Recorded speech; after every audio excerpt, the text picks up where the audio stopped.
Iso está ben. Pero iso facemos estas cousas para que vos vexades. Para ti. Bueno, moi bo día a todos e a todas. Un sempre está moi contento da xente que recibe, pero no caso de Dionisio ademais é un amigo de moito tempo, de traballo e de moitas cousas. Entón, ademais está o contento da confianza, no? E da amizade. Dionisio traballou moitas cousas desde hai moitísimos anos, sempre facendo boa historia, e nos últimos tempos, por azares da vida, da fortuna e da familia, pois atopou un novo tema de investigación que nin el imaginaba, non? E que tiña que ver, e que ten que ver coa súa estadía no Rif, no Magreb, esos conceptos que lles explicamos cando falamos da Guerra de Marrocos, algúns que son especialistas nesto e nas imaxes da Guerra de Marrocos que andan por aquí, por exemplo, pero que el ve e observa, como sempre, e como temos falado tantas veces, cunha mirada distinta, non? Porque, bueno, o seu traballo se caracteriza por ter miradas que non teñen outros. Non sei como fai, pero ele sempre mira ao atraveso, ou de outra forma, non? E neste caso tamén. E neste caso, o título da conferencia de hoxe é Galegos, que iba a decirlo de outra forma, Galegos na intervención colonial española no Magreb, submisos e invisibles. É a pregunta. É a pregunta. E a pregunta é o correcto, non? Porque o importante sempre é a pregunta. Bueno, tiñamos algunhas ideas, algunhas nocións, sabíamos que Ben Xosei escribira sobre o asunto, que estuvera ali, que outros tamén, pero faltábanos unha ollada de historiador ou de historiadora. Tiñamos olladas, por suposto, e había moito relato anterior á Guerra Civil e posterior, había moito punto de vista militar, había o punto de vista dos hispanistas, ¿no? E moi especialmente do noso amigo Balfour, que estuvo por aquí, incluso recollendo materiales hai tempo sobre este tema, en Galicia tamén, facendo un libro bastante notable, creo eu, pero nos faltaba, bueno, desde logo nos faltaba o punto de vista de velo desde Galicia e con ollos de galego, e nos faltaba o punto de vista de velo desde hoxe, porque de alguna forma a memoria e a historia que hai sobre as guerras de Marrocos está confundida permanentemente coa memoria da Guerra Civil, coa memoria colonial por parte do exército, e a verdade é que, en fin, eu non son ningún experto no tema, pero como tens que tratalo e manexalo e explicalo en clase, tens que enfrentarte a como a memoria que teñen os teus alumnos e as túas alumnas, non? E justamente o que eu creo que nos aporta Dionisio é esa mirada nova, diferente, do século XXI, e con pregunta, non solamente con narración do que pasou, sino con pregunta do que aquilo significou, e sobre todo coa mirada do que non se ve, non? Que é un pouco que el sempre intenta facer, que é o que non se ve, que é o que non vimos nunca, que convén ver desde hoxe e como vemos desde hoxe. Así que, en fin, para mí é un placer ter hoxe aquí a Dionisio, deixarvos con el, e despois ter disculpas porque cheguei tarde eu, porque tiñamos a constitución dunha praza, e estuves esperando por min, tamén quería disculparme, non? Tiñamos unha comisión para unha praza e tuven que estar ali, coincidiron as horas, así que sin máis xa despois sempre deixamos, como el ben sabe, espera e agradece un tempo para o debate e a discusión, e así que cando queiras. Bueno, pues bo día a todas e a todos. Como de justiza, en lugar agradecer ao grupo de investigación Instagra en xeral, a Lourenzo e a Gustavo en particular. Bueno, permíteme tratar un tema, pois, até agora, supoño que de hora en diante non será así, e non polo que eu podo facer, sino porque hai outras persoas xa debruzadas en esta cuestión, pero un tema, como digo, un pouco transitado na historiografía galega, non? Tamén teño que decirvos, e non foi propaganda, desto pouco se saca, e que todo aquilo que vai a dicir, de alguma maneira, téndelo en este libro, Escritos africanos entre Galicia e el Rif, unha mirada desde la periferia, publicado ano pasado pola Consejería de Cultura de Melilla, ¿no? Unha segunda parte dedicada estrictamente a estas cuestións, ¿no? E que, bueno, que creo que ainda queda algo aí en couceiro, por si alguén lle pode interesar. Ben, vou comenzar como un contexto territorial, un contexto histórico, non desde logo para as persoas que xa están estudando isto, que obviamente non o precisan, pero sí para a xente que está aquí, que a mellor pues, é unha temática que polo que eu podo saber e podo falar é moi pouco coñecida en xeral no Estado español e en particular na Galiza, non? Entón, imos xa rapidamente. En primeiro que o RIF, bueno, digamos que o RIF só existe para os rifeños e para os españois. É dicir, o RIF administrativamente non existe. E o Estado de Marrocos fai que non exista, non? O RIF ocupa a parte central do territorio que foi obxecto de protectorado español entre 1912 e 1956. O RIF político estaría entre, a ver se isto funciona, sí, funciona, entre o río Murulla, que desemboca perto de Nador e Melilla, e o río Lau, que desemboca perto de Tetuán. E despois por o sur unha cadena de montañas moi arriscadas, a cordillera do Rif, que fai un país bastante impenetrable, non? Bueno, como digo, o RIF político inclúe ao RIF central, que propiamente aí Asdir, que sería a capital do RIF político nos anos 20, e tamén os territorios de Gelaya, perto de Melilla, Nador, e Llevala, perto de Ceuta e de Tetuán.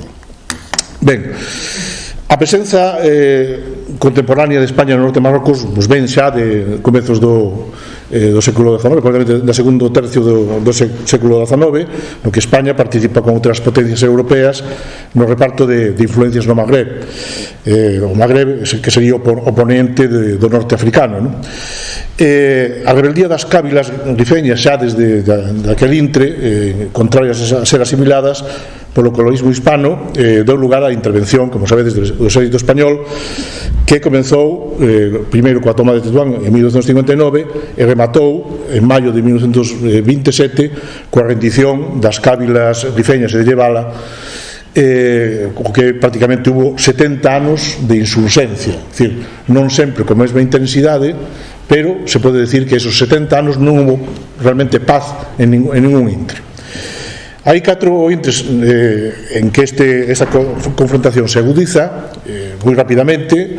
A primeira guerra de África, que remata coa toma de Tetuán polo corpo expedicionario español comandado por O'Donnell no ano 1959. A segunda sería a guerra de Margallo, en referencia a Juan García Margallo, gobernador de Melilla e de Banceiro, do ministro do PP, do mesmo apelido, que morre nesa guerra, e foi provocada porque a ampliación do perímetro de seguridade de Melilla non pactada coas cávilas afectaba un santuario musulmán. Foi unha guerra que dura en 1893 e 1894. A terceira sería a propiamente guerra de Melilla en 1908-1909, na que ten lugar a Semana Trágica de Barcelona e a primeira derrota importante do exército español no Barranco del Lobo, aquilo que nos cantaban as aboas, non? Por el Barranco del Lobo hai sangre que emana, non?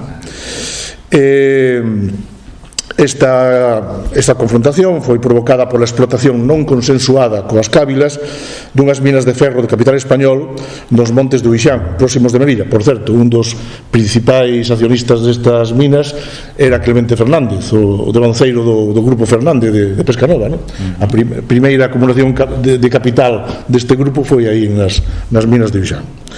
E, por último, o que hoxe se sigue coñecendo como Guerra do Rif, entre 1912 e 1927, no que hai unha confrontación serializada, unha vez que España pretende facer efectivo o protectorado que o Tratado de Fez de 1912 entre o sultán do Reino Alauita e o Estado o Reino Alauita de Marrocos e o Estado francés, pois en este tratado Francia subroga en España unha parte do territorio do protectorado. Entón, o territorio do protectorado este que vemos aí, español, e para baixo sería todo o protectorado francés. nese intre, en 1912, as cávilas rifeñas se unen por primeira vez baixo mando de Mohamed Amesián, e a morte no ano 1912 será Abdelkrim quen a partir de 1921 represente a unidade rifeña. Neste ano, como sabedes, para o vindeiro ano 2021, será o centenario, pois ten lugar o desastre anual, cando os mujahidín rifeños de Abdelkrim causaron mortos a moreas, ainda non sabemos cantos, falase de 10.000, pero son cifras non oficiais, pois causaron mortos a moreas, como digo, o fachendoso exército español, e non poucos destas vítimas foron soldados de leva galegos, obrigados a loitar nunha guerra colonial allea provocada polo expansionismo económico e xeopolítico impulsado polas oligarquías da Restauración e os militares africanistas sedentos de imperio. Ben, un dos poucos mortos galegos que ten lápida é este soldado ourensán de Olás, de Concello da Merca, Julio Reynoso, lápida que ainda se ve hoxe no cementerio militar de Tetuán, en o que no ano 1921 Paz Andrade visita este cementerio e ve nesa lápida con tiza, pintado con tiza, Terra a Nosa, e o escribe unha das súas crónicas, escrito por outro galego. Esta unha lápida que dedicada a este soldado polos galegos residentes en Tetuán e Ceuta.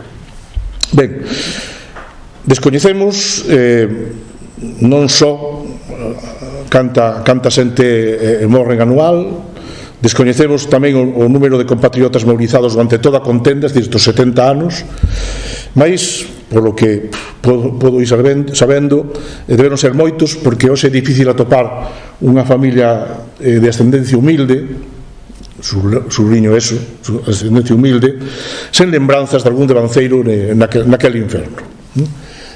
Bueno, aí está a chegada de soldados de reximientos de outros lugares de Galiza á estación de Camiño de Ferro de Vigo para ser embarcados. Unha foto de Ángel Llanos, que ten un interesantísimo fondo e que hoxe está custodiado malamente, en malas condicións, polo Museo Etnolóxico de Ribadavia. Ben, está. Ben, tampouco sabemos o prezo total pagado en vítimas na totalidade das campañas, non son anual, mas hai cifras arrepiantes sen confirmar, que sitúan en torno as vítimas galegas, me refiro, en torno ao 15% das 35.000 baixas que se din que tivo o corpo expedicionario hispano, pero son cifras absolutamente sin ningún tipo de confirmación, tanto ese 15% como as 35.000. Neste caso, se foran certas estas cifras, sería o recibido polo noso país un castigo superior a doutras zonas do Estado, pois nos anos 20 do século pasado a poboación da Galiza representaba a 10ª parte da poboación española. Ben, un pouco en lembranza dos mortos en África, se vixiu ese monumento que está no Ferrol, en frente do Arsenal, que comezou a facer Francisco Asorei no ano 28 e non foi inaugurado en pleno franquismo ata o ano 1946. Ben, de calquera maneira, como insisto, aínda están por determinar, mediante unha investigación demorada, sistemática, que era a importancia numérica do masivo reclutamento militar na altura, que eran as consecuencias sociais que este carrexou durante todo o período na Galiza. O sea, emigración clandestina, desercións resistencias varias a entrar en quintas, medidas disciplinarias no interior do exército, mortalidade nas accións de guerra ou nas epidemias asimiladas, etc. E, dende logo, como digo, falta esta investigación e de ninguna maneira imos encher aquí semellante baleiro. Ben, moi rapidamente, para que vexades un pouco que foi a presencia galega antes de intentar respostar ás preguntas a que antes aludía Lourenzo,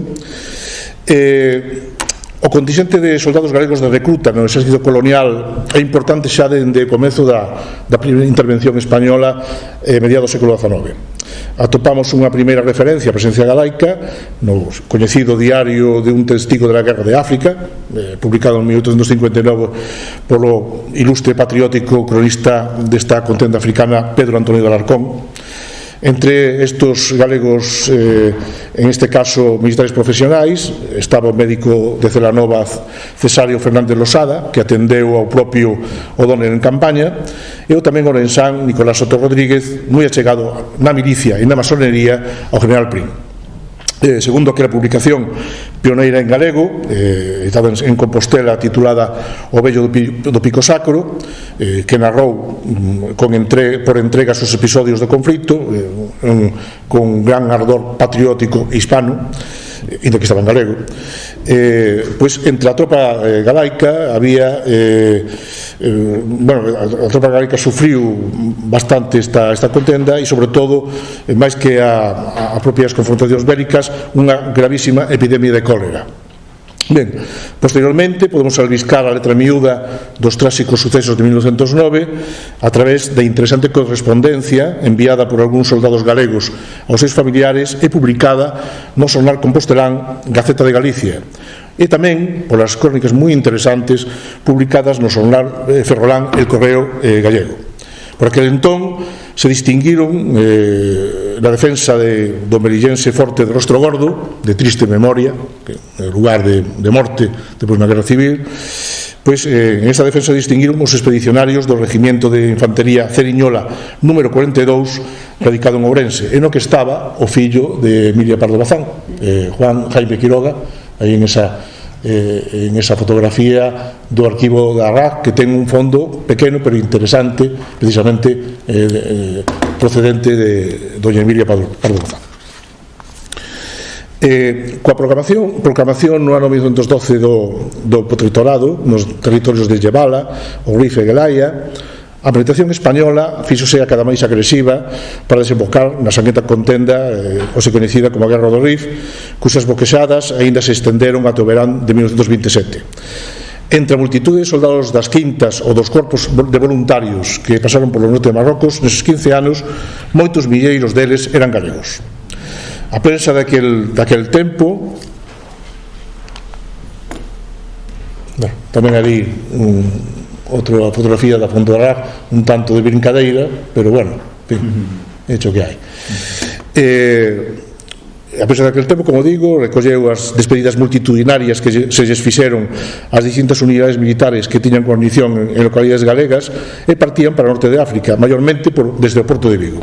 Por aquel peirao pasaron en distintas ocasións tropas pertencentes ao Regimento de Infantería Isabela Católica e ao Batallón número 40 de Artillería de Montaña, ambos domiciliados na Coruña, o Batallón Cazadores de Mérida de Ourense, o Batallón número 2 do Regimento da Base Naval de Ferrol, o Batallón de Artillería Ligera de Pontevedra, o Regimento Zamora número 8 de Lugo, o Regimento de Infantería Zaragoza número 13 de Santiago de Compostela, do Regimento de Infantería Murcia número 37 do propio Vigo, etcétera, etcétera, etcétera.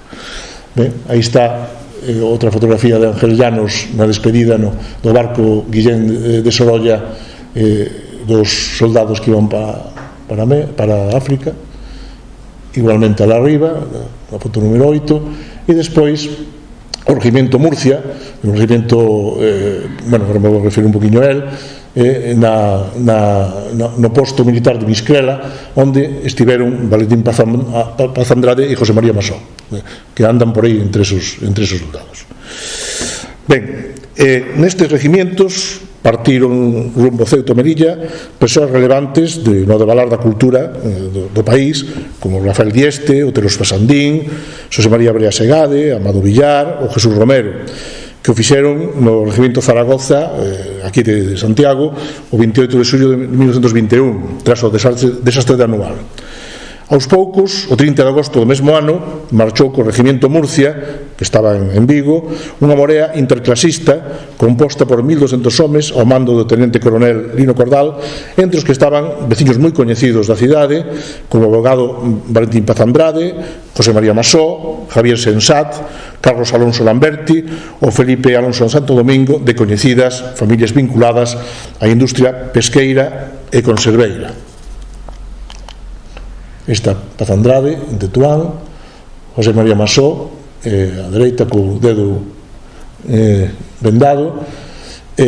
José María Masó ten un fondo, porque foi coa cámara, un gran aficionado da fotografía, fondo moi interesante do seu paso polo Corpo Expedicionario Español en a zona de Tetuán, Sauen, pero é un fondo que está retido pola familia e ainda é descoñecido. Cousas que pasan. Ben, 12 e arriba, pois, bueno, se ve pouco, pero é Franco inaugurando Mar, a factoría de Mar en Vigo en 1955, e Javier Sensat ao seu carón. Ben, a cabo noutras expedicións saíron o mestre xornalista ourensán Xosé Ramón Fernández Osea, o publicista Álvaro de las Casas, daquela residente de Valladolid, o futuro presidente da Renfe José María Ribero de Aguiar, irmán de Ramón Ribero de Aguiar, de triste memoria, o galista cuntiense Manuel Mesejo Campos, o escultor compostelán Xosé Iroa, futuros cadros libertarios como Dalmacio Bragado, radicado en Vigo, o compostelán Marcial Villamor, o ourensán José Ledo, os galeguistas Xerardo Álvarez de Gallego, Luis Soto Fernández e Ramiro Illacouto, os médicos José Penairín, Manuel Calvelo, Francisco Bejarano, Julián Bravo e Gaspar Araujo, o mestre redonderán Joaquín Pais Llorens, o tranviario vigués casado con Eulalia Mella, Humberto Solleiro, etc. Ben, aí está Xosé Ramón Fernández Osea, ben Xosei, en Monterruit, despois da masacre, obviamente, cando volven a entrar as tropas españolas nun tanque no ano 1921. Ben Xosei ten unha pequena colección de fotografías de cando estivo ali, tamén moi interesante, custodiadas pola Biblioteca Provincial de Ourense. Volvemos aí a ver a Ben Xosei aí no medio, a ver se eu dou aquí o punteiro. Bueno, lle diga todo. Sí, aí. A ver se lle dou o punteiro. Abaixo. Aí está. Este Ben Xosei. Aí está.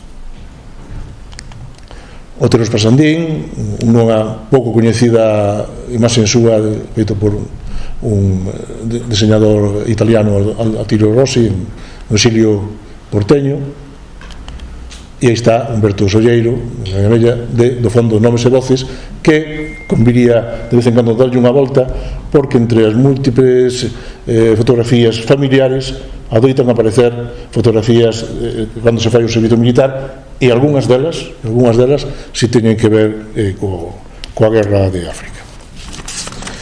Ben, como é sabido, un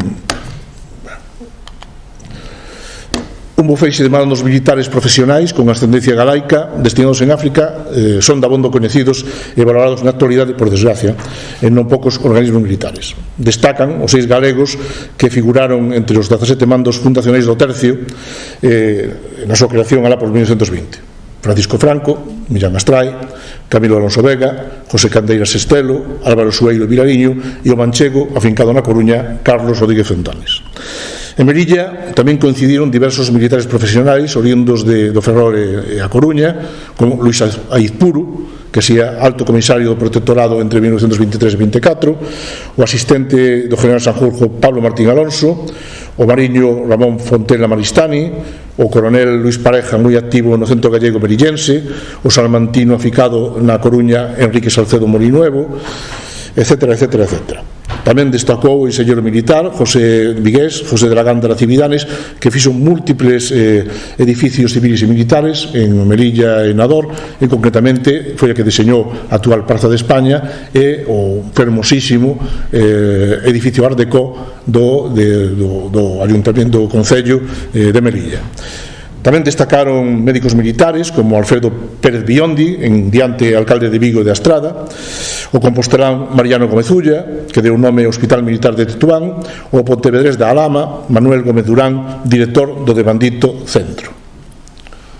Está con decoración de Humberto Solleiro, tamén do fondo Os Nomes e Voces.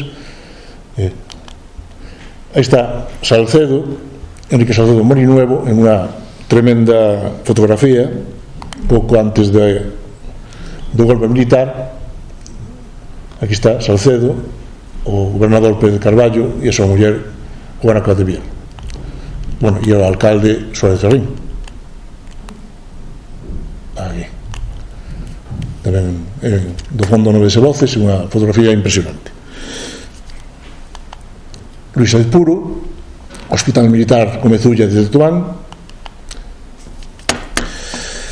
No Corpo de Aviación, naquel tempo de recente creación, hubo asemade abundante representación galaica na época do período bélico, concretamente o laguinense Joaquín Lóriga, os ferroláns Ricardo Puente Bahamonde, curmán de Francisco Franco, que na etapa republicana foi comandante do campo de aviación militar de Saniar Ramel en Tetuán, Francisco Iglesias Braje e Ramón Franco, tamén o vigués Antonio Urzai de Guzmán e o pontevedrés de Loizán Sol Aparicio Rodríguez, entre moitos outros.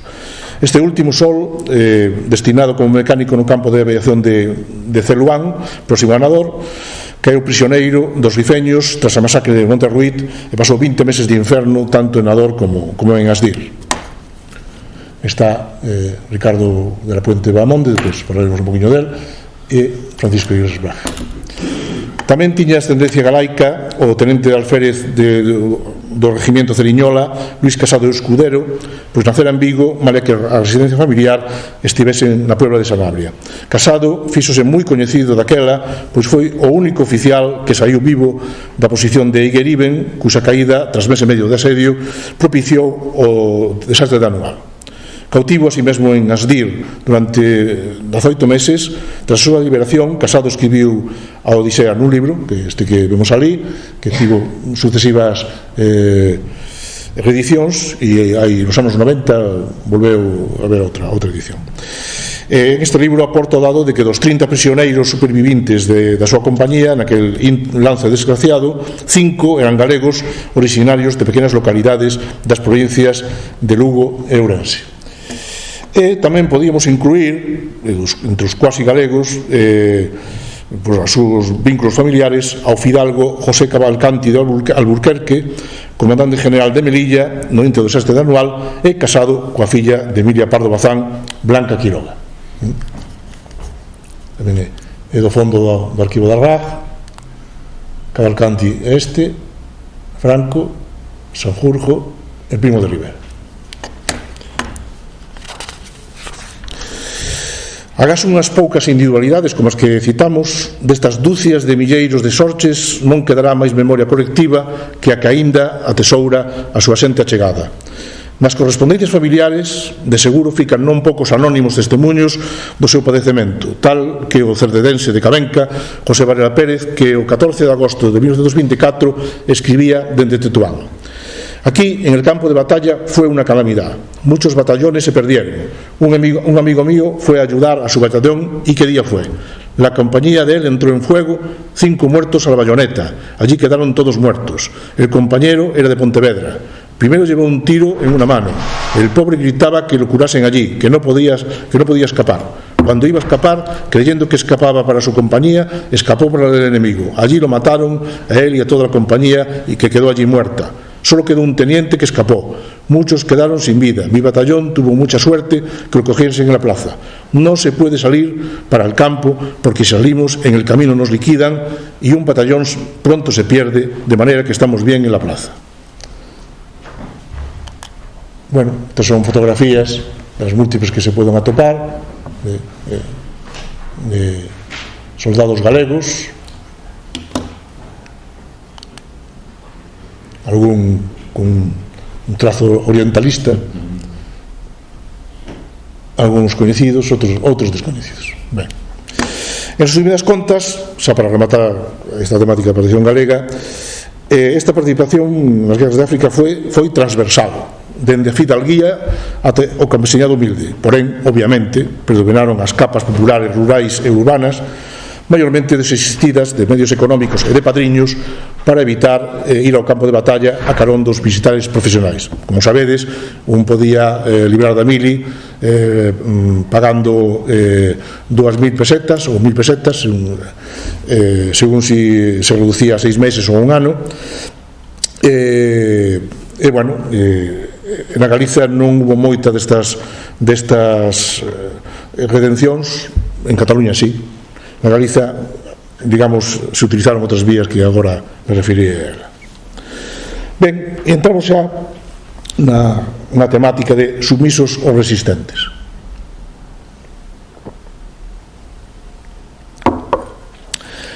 historiador inglés Balfour, e quero como vou un poquinho a polemizar con a visión que deita no seu coñecido libro A Arte Mortal, de la guerra colonial a la guerra civil en España e Marruecos, 1909, un libro editado no ano 2002 por Península e agora reeditado o ano pasado. É un pequeno paréntesis, quero dicir, eu coñecí personalmente a Balfour, é unha gran persoa, é un gran historiador, e o libro é un libro realmente esclarecedor para situar precisamente os orixes da Guerra Civil Española. É dicir, que a miña polémica co que vou agora plantexar non ten absolutamente nada que ver con ajuste de contas, por si alguén pode pensalo. En absoluto. Admiro a Balfour, a mí é unha persoa comprometida, concretamente cos investigacións sobre a guerra química que se utilizou por parte do exército español no RIF, e hai poucos intelectuales que se atrevan a facer as cousas que Balfour fai. Entón, quero que eso quede ben claro. Ben, di Balfour que a maioría dos soldados de recruta chamados a filas achantaron estoicamente a súa incorporación á guerra e poucos opuseron resistencia, soldados en xeral. Ademais, se acreditamos no que apunta Arturo Barea na súa coñecida triloxía autobiográfica La forja de un rebelde, concretamente no segundo tomo, no caso dos recrutas galegos esta docilidade tiña asemade un plus de resignación, e el define-os concretamente como bueyes cansinos, textual, sobre os que tería caído unha catástrofe esmagadora. Esta actitude especialmente sumisa e apolítica dos quintos e veteranos de guerra galegos é refrendada así mesmo por Balfour, que os contrapón aos cataláns e mesmo insúa que o atávico conformismo galaico propiciado por unha hipotética ausencia de entorno político, textual de Balfour, entorno político no país, propiciado por unha hipotética ausencia de entorno político no país, influiu non só na cativa resistencia ás levas, mais tamén na participación galaica no bando nacional durante a Guerra Civil de 1936. Velaí a percepción dunha Galiza despolitizada, sumisa e, por conseguinte, socialmente inocua fronte ao futuro golpe fascista. Se botamos man agora do máis valioso da produción literaria hispana pertencente ao chamado ciclo de anual, representado por tres grandes novelas bélicas, novelas exemplares canto a súa narrativa social, El Blocao de José Díaz Fernández, Imán de Ramón J. Sender e a devantita obra de Arturo Barea, constatamos a práctica ausencia do colectivo galaico, a non ser para insistir no seu fatalismo e a recorrencia á música e danza propias do país nos intres de relativa calma. Nestas narrativas, o protagonista é un soldado español, unicultural e unidimensional. Deste xeito, as diversas identidades, segundo a terminoloxía de Balfour, identidades complejas dos soldados incorporados ao ejército español, estas identidades, como digo, son anecdóticas e marxinais, se acaso, coa excepción da actitude conscientemente antibelicista de algún recruta catalán de orixe operaria na obra de Sender. Podemos acreditar, pois, que no conxunto destes relatos os trazos do colectivo galaico no corpo expedicionario español no RIF se asocian a sumisión e a invisibilidade. E isto plantea, cando menos, para min, dúas cuestións. Primeiro, o manexo das fontes por parte de Sebastián Balfour. Segundo, a reacción da sociedade galega diante da intervención colonial española no Magreb. Compre dicir que, para as súas consideracións respecto da tropa galaica, Balfour, cuxa obra, como digo, é canónica, tan só emprega dous galegos veteranos de África, un pescador e un labrego, como sustento oral. Este último, o labrego, é o soldado Manuel Soto Meizoso, natural de Naraío, San Sadurniño, e que foi asistente persoal e coidador dos cabalos de Villagastrai, que non levou armas en todo o seu período militar e, segundo as súas declaracións, non tivo demasiados problemas, posto que nunca entrou en combate e, ademais, enfatizaba, nunhas declaracións feitas nos anos 90, que a él non se lle podía falar mal de Franco. Se acaso, máis unha vez paira sobre as interpretacións históricas da sociedade galega a negra sombra dos sanbenitos, dos estereotipos superpostos á realidade do país. Unha realidade que, verémolo, desmentía en certa medida, ou en boa medida, a devandita actitude resignada de numerosas recrutas galegos respecto do cumprimento do servicio militar. É ben sabido, dende as investigacións de González Asenjo xa no ano 1985, sobre as chocantes para algúns resistencias ao recrutamento militar na Galiza do século XIX, é sabido, como digo, que o noso país rexistrou neste período, no século XIX, os maiores índices de prófugos e de desertores do Estado español, un fenómeno que tamén compre sinalar vai paralelo á emigración masiva cara a América e Portugal. Segundo estudos máis recentes, esta circunstancia mantívose tamén no primeiro tercio do século XX, pois no trienio 1915-1917 Galiza superaba con moito a media estatal de prófugos. O 39% dos inscritos nos listaxes dos concellos para recrutamento militar en territorio galaico non se presentaba. É dicir, de 10, 4 non se presentaban, mentres que a media estatal era o 19%. De 100, 40 non se presentaba e de 100, 19 non se presentaba no Estado español. A diferencia é realmente importante. Está por calibrar o grao e o sentido das resistencias en cuestión e se poden representar ou non, se quera en alguma medida, un rexeitamento consciente á nacionalización emprendida polo Estado liberal mediante o servicio militar obrigatorio, que está imposto de 1837. Ou pola contra, estas resistencias son dirixidas tan só contra os procedementos ou as irregularidades das levas que resultarían lesivos para os intereses particulares ou das pequenas comunidades. En calquera caso, o feito de que o 40% dos recrutas galegos tomara a determinación de emigrar ilegalmente para fuxir do exército en tempo de guerra, unha decisión considerada valiente textualmente por Ramón J. Sender, e efectivamente era valiente porque as sancións aos prófugos eran severas, elevaban de seu a pena de cadea e desde logo moitos problemas para retornar a España, se querían retornar a España posteriormente. Pois, como digo, esta determinación de emigrar ilegalmente masivamente contradí en boa medida o panorama descrito por Balfour e Barea, quer verbo do fatalismo da población galaica, quer sobre a súa sumisa incorporación ao corpo expedicionario do RIF. A listaxe de prófugos, algúns deles moi coñecidos, sería inacabable. Eduardo Branco Amor, que se autodenominaba en Resouba Canciño desertor; Ramón Suárez Picallo; o poeta de Laxe Antón Zapata; o fotógrafo despois do PON, despois do Partido Comunista do Barco, Manuel Blanco Pascual; os anarquistas Campio Carpio, Arturo Carril e Cristóbal de Ver; Antonio Soto Cararejo, o famoso gallego Soto da Patagonia; os achegados a Castelao na Argentina, Manuel Meirán e Xosé Solviño; o industrial Antonio Gómez Carneiro, que será alcalde de Mesía na Segunda República, etcétera, etcétera, etcétera. Aí está Meilán con Castelao, unha caricatura de Arturo Carril, dramaturgo moi coñecido en Uruguai e na Argentina nos anos 40, 50. Tampouco semella que o ambiente político na Galiza, a cusas carencias recorre Balfour para encadrar as dóciles e apolíticas actitudes dos veteranos galegos de África, aos que entrevistou, parece, como digo, parece que ese ambiente político sexa de atonía absoluta respecto das protestas sociais que causou a intervención colonial española en Marrocos.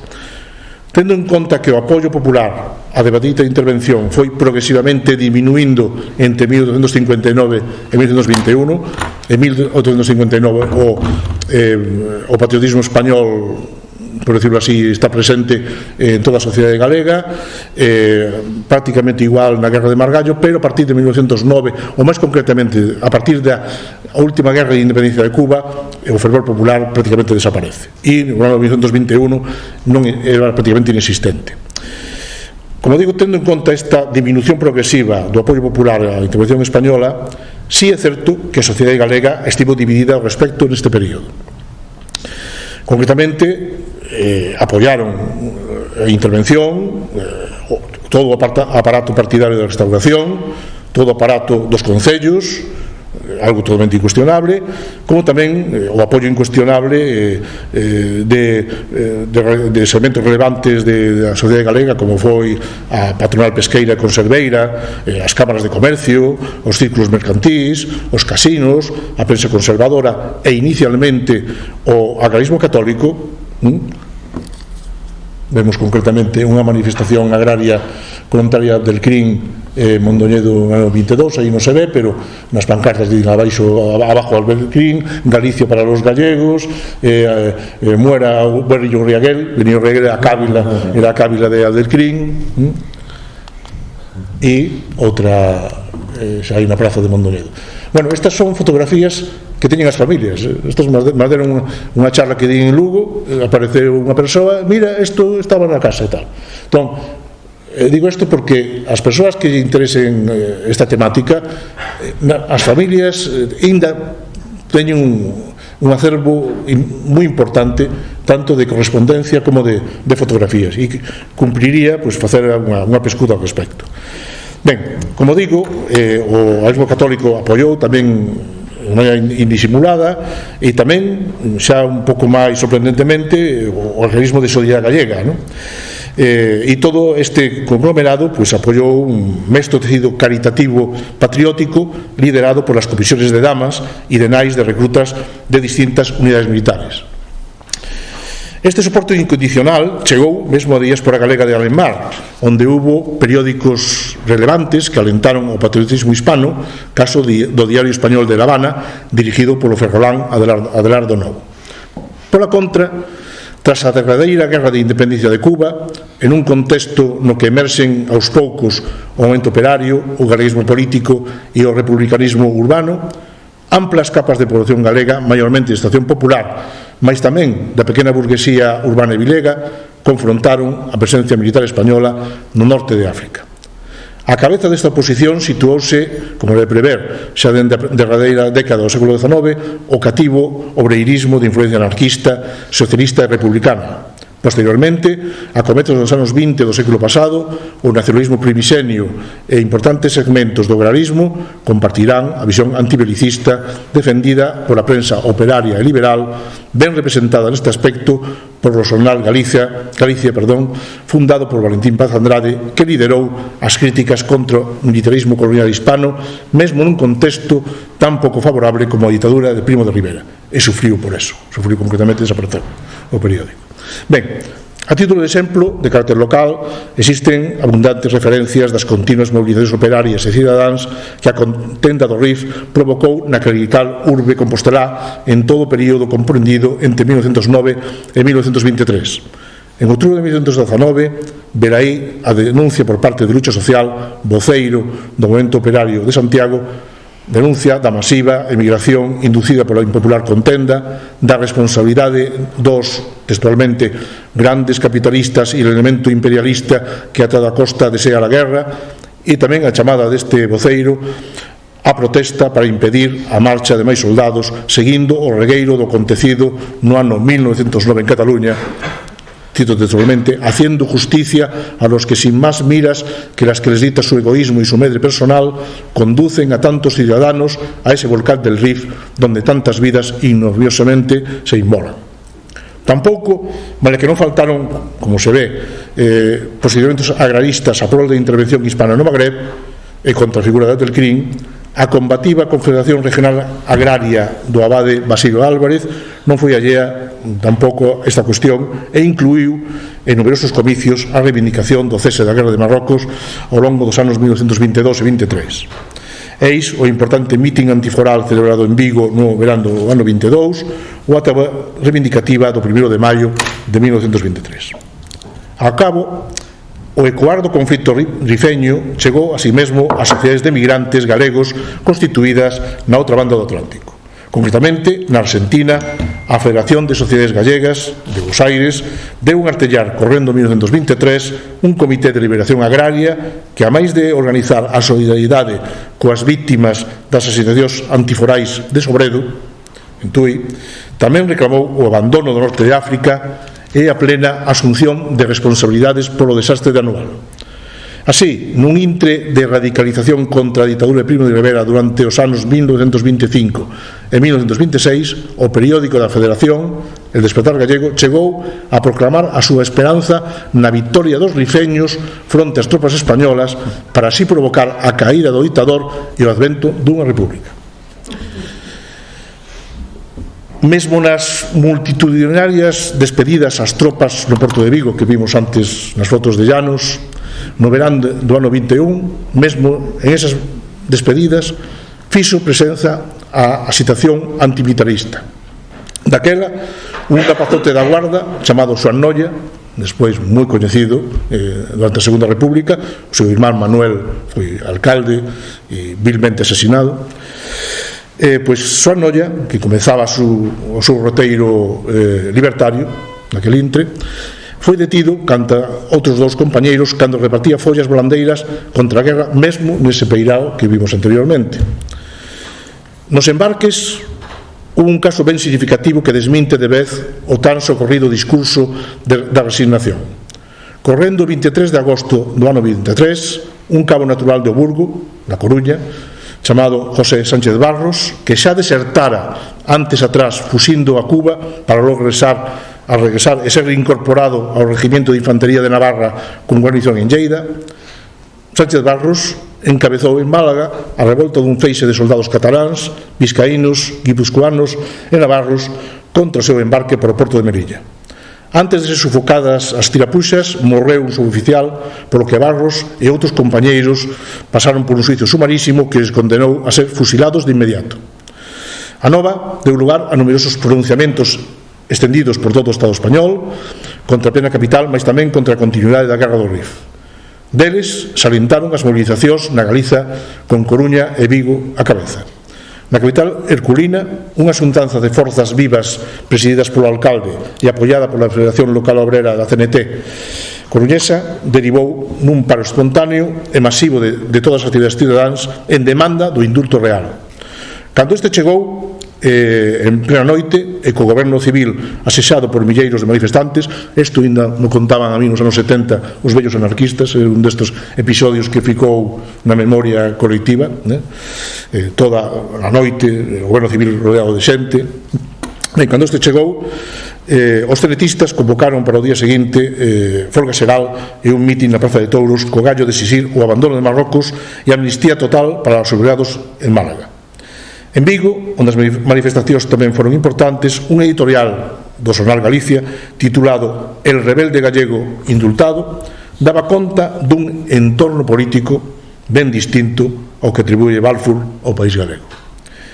Di editorial: el indulto del rebelde gallego que acaudilló la sedición de Málaga da la medida de la impopularidad de la guerra.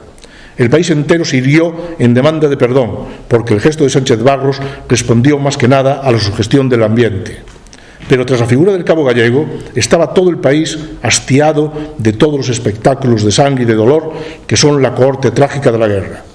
Y este gesto simpático y viril de La Coruña, que fue el pueblo precursor en esta victoriosa empresa, hubiera sido secundado en todos los ámbitos de España si la concesión del indulto se retardara un día más. Ver aí a Sánchez Barros no intre do indulto. Unha vez enrolada a tropa galaica e a despeito de imaxe despolitizada tan extendida, non poucos soldados descubriron a súa primixenia conciencia social a través da propaganda antibélica que se filtraba mesmo ata os campamentos lindeiros coas frontes de combate. Tal se aconteceu a dos composteláns ben coñecidos, un dos fundadores do Partido Comunista da Galiza, José Silva Martínez, e o significado sindicalista Marcial Villamor. A familia de Marcial, concretamente a súa filla, antes de morrer, contaba como Marcial se fixo de esquerdas lendo follas volandeiras nas trincheiras. no RIF. E falando de guerra de trincheiras, a vida conta das brutais condicións da guerra de trincheiras, infestadas de ratas, coa xente ás veces torrada de calor, outras aterecida de frío, sempre esfameada tras a reiterada roubacha de suministros para enriquecer a mandos militares corruptos. A lectura do segundo tomo da Triloxía da forja dun rebelde de Arturo Barea é moi ilustrativa ao respecto. Pois, en este contexto tráxico, sabemos, por testemunhos que nos chegan, da espontánea conciencia antimilitarista de non pouco e da non menos espontánea empatía con aqueles rifeños que defendían a súa terra, de non poucos rapaces galegos encanfunados ali durante 3 anos e sen ter tan sequera permiso para voltar á terra cando falecía un familiar directo. Isto non escribo por escribir, un testemunho que hai pouco me chegou, na que un rapaz absolutamente apolítico, ese sí, se convirte en un afervoado antimilitarista e despois de que non se lle deixe ir ao enterro da súa nai. Durante 3 anos non pudo sair de ali e mesmo no intre doloroso da morte da súa nai. Ainda máis, aos poucos albiscamos como nas resistencias contra oficiais corruptos o cuso ascenso se acababa a costa de sangue perdido en accións temerarias, participaban, como digo, nestas resistencias soldados galegos. Velaí o que declaraba José Ledo Limia, anarquista ourensán, Marcial Villamor, con Silvio Santiago, unha foto moi mala de Silvio Martínez, está aí de pé, prácticamente non se lleve. José Ledo Limia declaraba, Ledo Limia, anarquista ourensán, que deixou testemunho da súa evolución ideolóxica motivada pola súa incorporación forzada ao corpo de artillería en África. Decía Ledo: en Vigo me detuvieron, era la fecha del desastre de Melilla, me llevaron conducido codo con codo a servir al rey. Y en el mismo ejército inicio mis luchas acompañado de varios amigos que, como yo, se hallaban en las baterías de Posidón, entre eles o capitán de artillería José Loureiro Sellés, do que despois falaré un poquinho nada máis, ¿no? Outro de Vilar de Barrio, se ve pouco pero está arriba, é Jesús Iglesias Janeiro, que participou como voluntario en 1909 na Guerra de Melilla. Xa licenciado, relatou 4 anos máis tarde nun periódico anarquista de La Habana, denominado Tierra, a demandita corrupción dos mandos, a extrema violencia exercida contra nenos, vellos e mulleres nos poboados rifeños ocupados, e justificou o asasinato de certos oficiais cazarrecompensas a costa da vida dos soldados. Aí está, ese Janeiro naquel tempo era anarquista e despois fixo carreira como cultista. Todo moi coherente. Sabemos tamén da andaina do ferrolán Arturo Esplúguez, un estibador cenetista enrolado a forza no Tercio tras un duro conflito laboral no porto departamental no ano 1920. Pois ben, Esplúguez foi condenado a morte, logo conmutada en 1926, por traspasar cunha bayoneta ao seu capitán e a un asistente tras discutir por cuestións disciplinarias. Por último, o médico militar coruñés destinado no RIF, Gaspar Araujo Luces, amigo do don Ulpiano Villanueva, Santiago Casares Quiroga, Araujo foi obxecto no ano 1922 dun consello de guerra por as súas críticas á organización dos servizos sanitarios en Marrocos, emitidas en diversos artigos na prensa masculina e en algunha intervención pública no Centro de Estudios Criminal. Non seguirei, hai máis testemunhos de resistencias semellantes as que acabo de relatar. Simplemente quero deixar un pouco sentado de que isto está aí. Outra orde de cousas, e tendo en conta a imposición da milicia da cultura supremacista propia do nacional-catolicismo español, hai que lembrar que o culto católico e o idioma castelán eran obrigatorios na milicia e o contrario traía problemas. Neste orden de cousas, como digo, como non considerar resistentes aos soldados que lían noveliñas en galego e alentaban un dos mellores mercados de editorial Nós? Ansel Casal decía que un dos sitios onde máis vendía as noveliñas de editorial, era Norte de África, e naturalmente os soldados. Está aí. Como non considerar, como digo, resistentes aos soldados que lían noveliñas en galego e alentaban un dos mellores mercados da editorial Nós, ou os Ben Chosei, Paz Andrade e Manuel Mesejo, que como cronistas accidentais que foron, teimaban na visibilidade da propia idiosincrasia nun contexto tan hostil. Ao cabo, aquel periódico escrito a man en galego no tremendo campamento de Ardius por Rafael Dieste e Xosé María Brea, que levou o rótulo de Charamuscas, como digo, este exemplo semella exemplar como testemunho resistente dunha identidade compartida e perseverante. Bueno, un pequeno exemplo está aí. Esta é unha carta postal que envía un soldado que non sabemos quen é, non sabemos se chama Arturo Casas, que manda a terra. Non é Arturo Casas de o irmán de Álvaro das Casas, non é. Non sabemos quen é ese Arturo Casas, pero aí está, vive Galicia, terra nosa, vestido de militar. Isto se cho collían ali tiñas problemas. De feito, Ben Chosei, por unha crónica, foi 2 meses a cadea.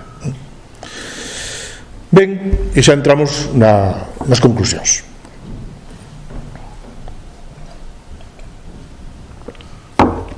Non hai que dicir que, como fixeron os 2 veteranos empregados como testemunhas por Balfour, que a maioría dos recrutas galegos adoptaron, ao igual que no resto de todo o español, de xeito voluntario, o seu rol como carne de canón no exército colonial en África.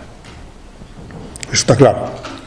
Pero tendo en conta o grado de desafección dentro e fora das ringleiras das unidades militares ao que vimos aludindo, tan lexítimo sería elixir de informantes a 2 veteranos resignados como escoller para ese cometido algúns relevantes exemplos de cidadáns galegos que puseron o océano por medio para non ir á guerra de Marrocos, ou calquera dos soldados que exerceron algún tipo de resistencia formando parte da milicia.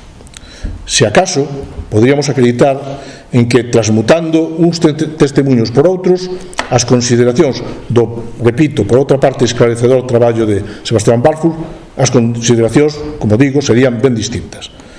Quer respecto da pretendida resignación endémica dos galegos, quer no tocante ao dinamismo sociopolítico do noso país no período de anteguerra. Respecto ao determinismo que o historiador inglés manifesta respecto á vitoria esmagadora do golpe militar do 36 na Galiza, partindo do sumiso apoliticismo dos recrutas galegos na contenda colonial, cumpriría votar, porén, unha ollada fuxidía aos diversos itinerarios vitais duns e outros. Porque se é indubidable a relevancia dos militares africanistas galegos no golpe de Estado, tamén na Galiza hai exemplos de militares profesionais de orixe galega que defenderon a República e padeceron por elo. Entre os primeiros, pois os coronéis Martín Alonso e Enrique Cánovas la Cruz, os capitáns Carreró e Peñarredonda, todos moi implicados no movimento e tamén na represión posterior na Coruña, en Vigo e en Tui, e simplemente son exemplos. E tamén habería que falar dun bo feixe de oficiais de orixe africanista que protagonizaron múltiples consellos de guerra na Galiza.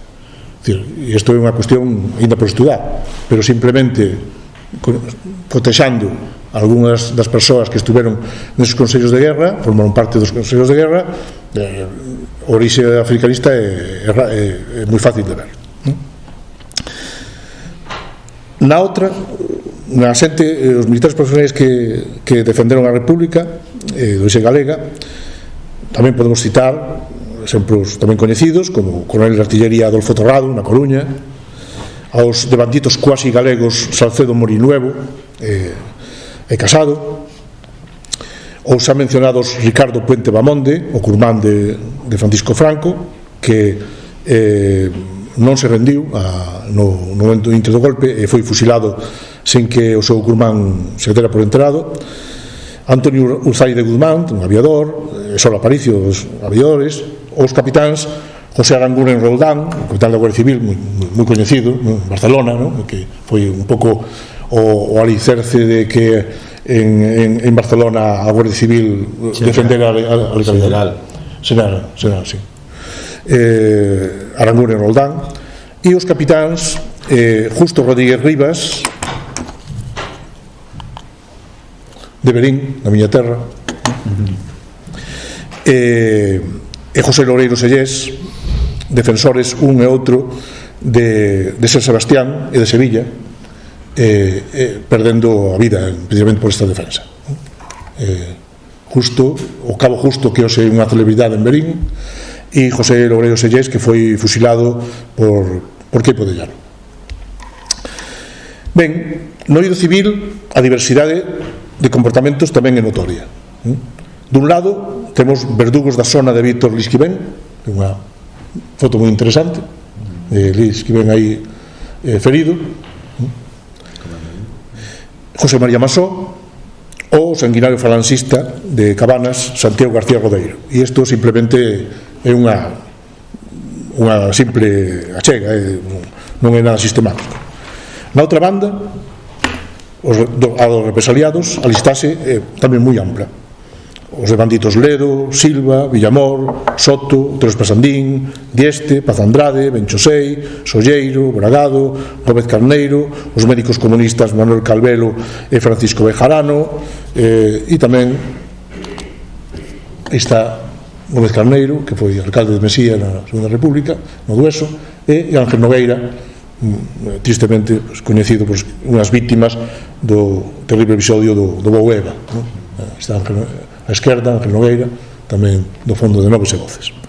Ben, para rematar, direi que daquela, entre esa diversidade de comportamentos, tanto os militares como os civis, tampouco ficaría descamiñado un discurso que tivera en conta tamén aqueles compatriotas que forzaron a súa rebeldía futura tras participar na contenda colonial cos batallones expedicionarios para logo sermorar esa inquedanza cívica no abonado terreo da loita política e social da Galicia republicana e rematar despois, tristemente, como víctimas tras o 18 de xullo de 36. No primeiro tercio do século XX, Galiza está a mudar e as peculiares manifestacións conflictivas que acontecen no país son expresión do dinamismo da sociedade na medida en que presentan a capas de población conscientes dos seus intereses e dispostas a defenderlos.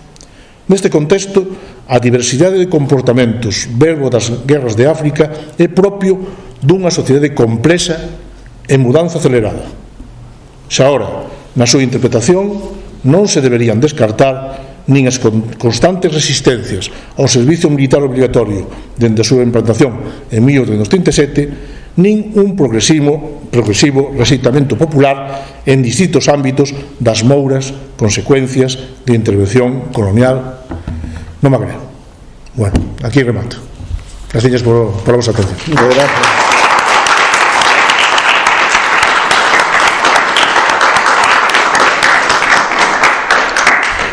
Bueno, pois, como sempre, Dionisio nos sorprende, así que agora tanta sorpresa, supoño que terá moitas preguntas.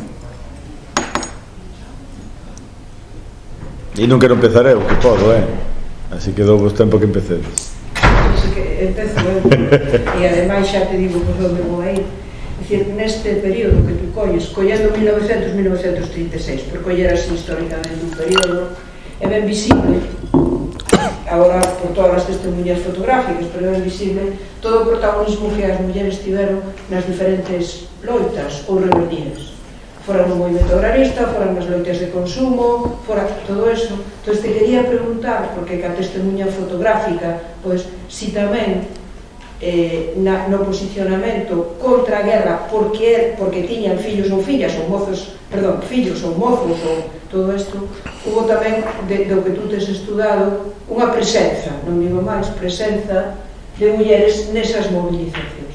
Xa sei que na escrita ou eso é moito menos, pero no que poden ser movilizacións, como unha preocupación para ir ampliando esta mano que xa estamos descubrindo da historia das mulleres. Bueno, está por estudar. É dicir, a visión de xénero está por estudar, né? Repito, isto é no máis unha chega. Unha chega, claro, hai que ter en conta de que os soldados eran todos homes, claro, pero que sí creo que se pode decir sin medo a mentir, é que nas movilizacións que existen obviamente participan mulleres nais, eu creo, xa digo, non nin investiguei, nin eu, nin creo que ninguén esta cuestión, pero na prensa operaria galega creo que hai múltiples chamamentos ás nais, non? As achegadas para que, bueno, para que fagan presión, non? Que os soldados non embarquen, non? Pero como todo, a ollada ten que ser complexa. Do outro lado, a participación da muller na outra banda, na banda que apoia, o brutalismo é moi notorio. De feito, as comisións de damas é onde confluyen todos os sectores que apoian, e confluyen e teñen unha visibilidade social moi grande, moi grande. Si eso simplemente seguindo as fotografías de vida gallega, xa pode estar, simplemente con eso. Por eso preguntaba ao outro, ¿no? E outro, bueno, pues eso, digamos, hai un chamamento a facer unha visión amplia, ¿no? E concretamente de xénero, ¿no? Outra cousa é a situación da muller no RIF. Outra cousa é, pero o mellor un día destos decimos algo. Grazas. No relato do estudo que nos acabas de trasladar, a mí gustaría saber, porque hai tantas cousas que estes accesos que non forman parte do relato, que o sentimento identitario que poda ter reflexo, pois hai unha foto dun militar que viva Galicia, tal, que pode estar expresado tamén ao mellor no porcentaxe de xente e de galegos que non querían ir a guerra. Si dentro de todo eso, aparte da mirada desde Galicia que ti non faz, xa naquele momento si habría un sentido identitario que axudara a este tipo de... Bueno, o proceso de nacionalización galega estaba claramente en marcha. Es decir, as irmandades, é dicir, Bencho Sei vai a guerra sendo un irmandiño, e o mesmo Paz Andrade, e o mesmo Mesejo Campos, os tres cronistas en con diferentes compromisos. Bencho Sei foi un dos fundadores da irmandade de Ourense, Mesejo menos, pero bueno, todos tiñan un aquel galeguista, estaban en formación, e tamén hai toda unha serie de medios de comunicación que en ese tempo refliten o que acontece na guerra de Marrocos, desde os voceiros oficiais como a Nosa Terra hasta os oficiosos como el emigrado de la Estrada. E tamén está a editorial Nós, que está especializada en pequenas noveliñas moi baratas, moi manexables, e que, como dixen antes, o mesmo Ángel Casal di que un dos seus mellores mercados era precisamente o de soldados que estaban ali. Entón, algo hai, como algo hai cando Dieste, Brea e algún granseiro máis que está con eles fan un periódico a man, que titulan Charamuscas, e o pasan de man en man, o sea, queren compartilo con outros compatriotas nun terrible campamento que describiu Otero Espasandín, es de Ardrius, terrible. Otero Espasandín, ao final da súa vida, cando morre en Estados Unidos, en Bethesda, eu esquecín persoas, esquecín nomes, esquecín paisaxes, esquecín tal. O que nunca puden olvidar foi o horrible campamento de Dardrius. Pois ali circulaba un periodiquiño escrito en galego a man. Despois os tres cronistas accidentais, os jornalistas accidentais como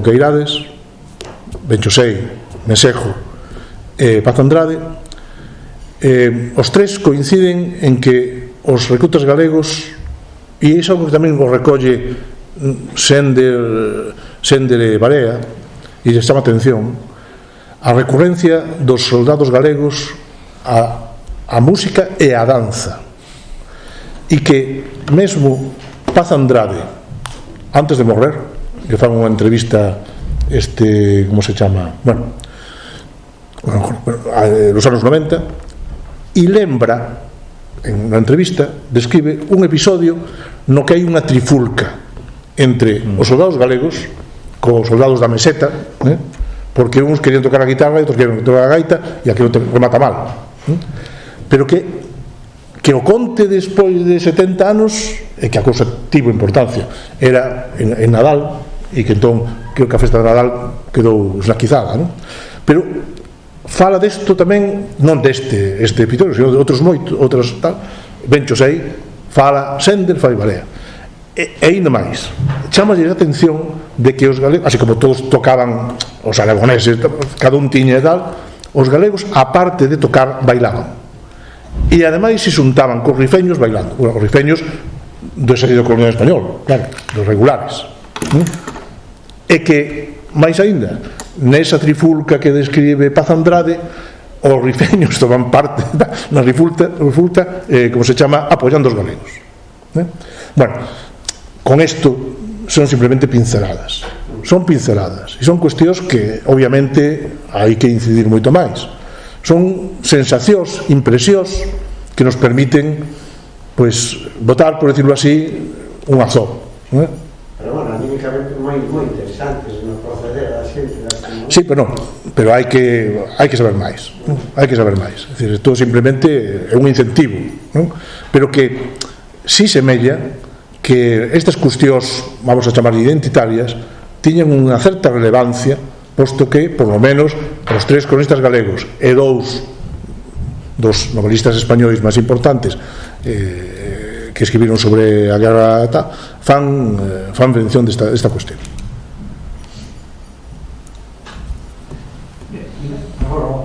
Non hai unha literatura así como de tipo Sender ou que dice onde se recolla ou se fabule digamos, o paso dos galegos pola guerra, ou por eso, se non hai un tipo de literatura, unha novela, algo así que se refira a eso, porque hai, por lo que tú dices, hai unha serie de autores que antigos e tal, pero non hai unha coetánea, nada. Paz Andrade comezou a escribir unha novela, está por aí o nome, non me acordo, pero está por aí, pero non acabou. É dicir, así como na literatura española, estas tres son paradigmáticas, pero hai máis. Hai Tatauen, Galdós, Ciges, Aparicio, hai grandes novelas, algunhas máis esquecidas que outras, non? Na Galiza non deu esa novela, non deu. E eu creo que tamén ten que ver un pouco matizando a pregunta anterior de Moncho, é dicir, hai un sentimento identitario, pero non hasta o punto, é dicir, os tres cronistas intentan facer visibles Galicia ali, naquel ermo, pero é unha actitud totalmente defensiva e aos poucos, non? É dicir, non hai un sentimento claramente separado, non? Do patriotismo español, totalmente separado, non hai, non? Hai únicamente en persoeiros como Manuel Antonio, que non vai á guerra, ou como Quintanilla, que escribe no boletín da Irmandade digamos, da fala de Ferrol, uns textos inflamados a favor de Aves del Crin, non? Ou como facían en Bos Aires, pero no país non hai un recoñecemento dos rifeños ao tempo que te recoñeces tamén a ti mesmo como un pobo diferencial, non chega a eso. Por lo tanto, a nosa literatura tampouco foi quen de dar unha visión, se se quere, diferenciada, non? do que facía a literatura española. Paz Andrade tentou, pero non conseguiu. O que sí tamén é certo é que darlle as crónicas de Bencho Sei son unhas crónicas magníficas que ben hubieran podido dar unha novela, pero Bencho Sei fixo moitas cosas. Si, non, e unha última cousa, Ricardo, agora do papel da deserción, dese efecto de que hai unha parte importante de chamados que escapan e corren o camiño da emigración e todo eso. É unha pregunta, eu non sou experto nesta época, neste tema, pero por que tú crees que, por exemplo, a historiografía galega non lle ten prestado atención, así como, por exemplo, no caso navarro sí, no caso vasco sí, no caso catalán sí, a esta actitude, non? Valorando a perdida históricamente dun xeito máis menos positivo, por que non? Non, eu vou escuchar atención, non? Porque por exemplo, hai que xa é un traballo clásico, no caso, por exemplo, de Navarra, para o 19 e os comezos do 20 e tal, con documentación e tal, hai esa valorización, non? Desa actitude, e a través desa actitude, pois hai unha lectura social, política, non? Dos contextos da época e tal. Vamos, eu, insisto, non sou experto, nada, sou curioso, pero por que se tarda aquí tanto en chegar a este punto? Xa que me manda a responder, respondo. Non se tarda, ao revés, fomos os primeiros, el lo citou antes.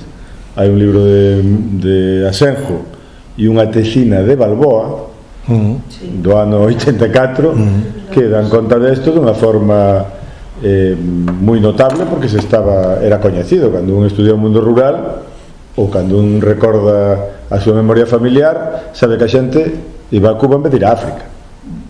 Era moito máis práctico, é moito máis remunerador. Que ocorre? Que como, en fin, estamos vendo de feito, sempre temos que construir o noso relato contra os relatos construídos. Entón, claro, si en vez de construir un relato construís un contrarrelato, levache tanto tempo que non te has chegado ao auténtico, non? E é un pouco o que se ve tamén no que plantexa. Que ocorre? Pois ninguna deses dous traballos foron publicados siquiera. O sea, se fora a crónica de un editor que pasou por ali e fixo 3 poemas, a mellor se publicaría, pero como eran traballos de historia social que explicaban en que medida, pois recordo perfectamente o traballo de Balboa sobre a epidemia de dedos cortados en Curtis, ¿no? Porque que a final da segunda mitad do século XIX, bueno, pois os de Curtis lles deu por cortar o dedo. Isto que está na memoria popular, pois sí, era verdad, ¿no? E o Gobernador Civil da Coruña asombrábase. Logo eu intentei dirixir algúns traballos deste tipo a raíz do fenómeno da obxección e tal, que hai que, como se entende a obxección en Galicia e as porcentaxes de obxección de conciencia frente, non insumisión, obxección, tamén había insumisión, pero bueno, pois non se pode entender que Lugo e Ourense chegaran ao, non sei se eran a cuarta e a quinta do Estado, a terceira ou cuarta. É dicir, eran datos asombrosos. Se non hai unha cultura e unha posición popular, unha cultura popular, efectivamente, unha actitude que está labrada todos escutamos aquilo de, a mí me dixo meu pai que era pequeno, na mili voluntario nin para comer. Bueno, pois, de onde ven esa cultura? De onde ven? Eso non o temos estudiado. Precisamente eu creo que a raíz desto, unha das cousas que permite este traballo de Dionisio é enfocar un espacio ideal para ter outro punto de vista. A guerra é un ámbito ideal para entender moitas cousas, a identidade, a fortaleza da identidade cultural galega que non explican as elites, só lo reflexan, senón que hai que buscala de outra forma, non? Que é complicado de buscar. E para entender tamén, pois, a fondura, que o que el ve moi ben, da, digamos, do non acomodo como soldados, non? Porque os que van ali son os que non puderon ir a Cuba, nin a Buenos Aires, nin escapar, nin... E como moi ben decías, non pagan a cota como os catalás, pero non porque señan máis cutres, senón porque teñen outras vías. A cuestión é que van... Que ocorre? Que os 3 novelistas que ficcionan, e construen un relato ficcionado sobre aquelo, que son un elemento clave porque non hai outro, pois o contan como contan, non? E a verdade é que hai un campo de investigación impresionante, no caso galego, é dicir, están nos arquivos, hai que ir a claro, un pouco traballoso, hai que ir a ver as quintas, todos os procesos de... E logo, incluso pensando nese avó meu que ti conoces, no? É curioso porque xente que logo non foi á guerra do 36, e foi a migración, cando un retoma o que decían e o que, bueno, en realidad tamén está ese relato de, bueno, que ten que ver cunha forma de explicalo, non cunha forma de facelo, de non é que fora roxo, é que non quería ir á guerra. Sí. E logo sí que o era. Sí. Claro que tiña razóns para fuxir, pero o relato que acaba tendo en Venezuela ou tal, bueno, a mí me dixeron de meu avó, teu avó non é que non quería ir á guerra. Bueno, logo ves, sí, claro que tiña razóns para non ir á guerra, e poderosas, non? Pero tamén para andar agochado de fuxir, como moitos outros, ainda que non foran dirixentes importantes, nin escribiran libros, que esa é outra parte, non?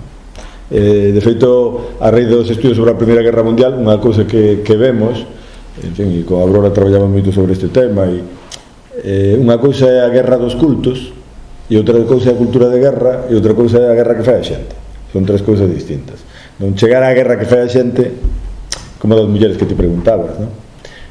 Ves as damas, pero e as outras, como eres capaz de chegar a cal era a actitude, o comportamento que é doméstico, que está pechado, que o atopas no relato familiar, ou tens que buscar fontes cales. No caso das mulleres xa non están nin nas fontes, o sea, non están nos rexistros, non están nos tallaxes, non están, onde están? Non son prófugos, claro, onde están as mulleres? Pero a pregunta é moi importante, pero onde están? Como chegar a elas se xa morreron?